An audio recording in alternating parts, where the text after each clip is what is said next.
This trade involving Brandon Ingram was pretty interesting to me, I guess. Granted, it's not a game changing trade. It's not going to uplift any franchise that gets him. He's not that type of player when it comes to being transcendent. He's not on that level, but I'm still interested in this trade. Just for whatever reason, this trade caught my attention. So the New Orleans Pelicans traded Brandon Ingram to the Toronto Raptors for Bruce Brown, Kelly Olynyk, one first round pick, and one second rounder. So that's interesting. I'm just wondering, why would Toronto give up a first round and second round pick? But then again, I'm assuming the first round pick is probably lottery protected since Toronto is a really bad team. Second round picks are definitely not protected, but I would assume the first round pick is lottery protected.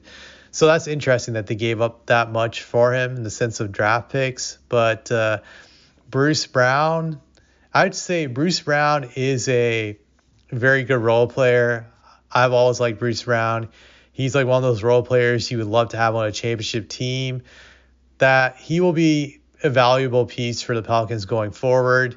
Just they can trade him later on during the summertime. He's a good bargaining chip.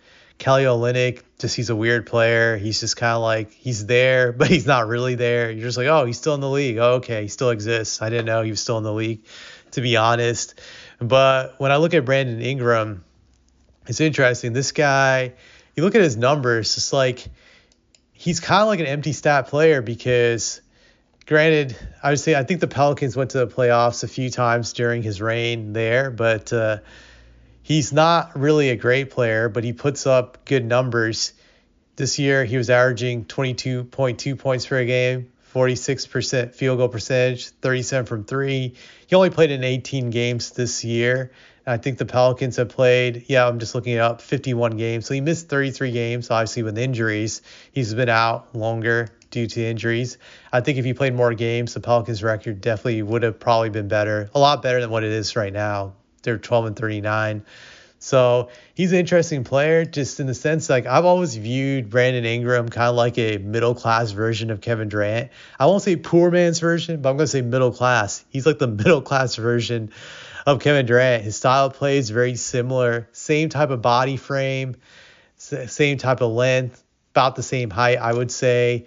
So there are a lot of similarities with them. I think Ingram is actually even skinnier than Kevin Durant physically when you look at him. So a lot of similarities, but he's not as great as Kevin Durant when it comes to impact, at least to what Kevin Durant used to be when Kevin Durant was in his prime and his early years. That Durant was a very impactful player, top 3, top 5 player in the league. At one point in time, you could say he was the second best player. Ingram has never been on that level. I think maybe at his best, you could say somewhere in the top 20, 25 players in the league.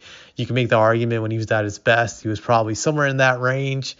But it's been an interesting career for Ingram. He started out being drafted by the Lakers, and I know Laker fans hyped him up to be this promising player, but they immediately flipped him for AD once AD became available, and then he went to Nolans, where he made some great improvements. This first year there, he was an all-star, most improved player. But after that, he never made it back to the all-star game. And the Pelicans have always been like a so-so team just the last several years. They'll miss the playoffs, or they'll either make it like barely in, just I think as a 8 seed. Grant, I can't remember. My memory's sketch on how many times they made it to the playoffs in the last several years. I know it was a few times at least from what I can recall, but just like he's had just an interesting run that there's a lot of hype for him, having potential to be a great player, but he just can't break through the next level. And I don't think he ever will. He's just going to always be stuck at being a guy who can get you 20 points a game. And maybe on some years he can be a fringe all-star if things go right for him, if his team's winning, they have a certain type of record, he could sneak into the all-star game. But beyond that, I don't see greatness. I don't see him ever being an elite player, a superstar.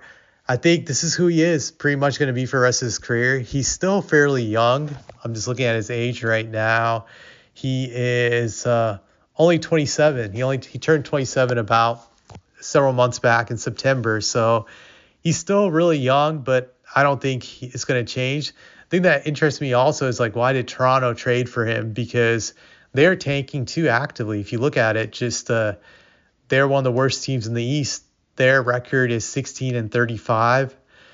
So I don't get it. I don't know why they would want him. I guess maybe his injury's more serious than I know of. I haven't researched it to see how long he's going to be out. I guess that maybe they'll sit him out for the rest of the year and continue to tank, and they plan to restock up next year. And probably they're hoping to get Cooper Flag. I'm assuming their best scenarios is they get Cooper Flag and they're able to pair him up with Ingram and what they have. So maybe that's the case. Maybe that's what they're hoping for, and maybe they'll sit him out for the rest of the year. And when you look at the Pelicans, you can definitely tell that they're tanking hard for Cooper Flag. They're the worst team in the league at 12-39. So that's all I have to say about this.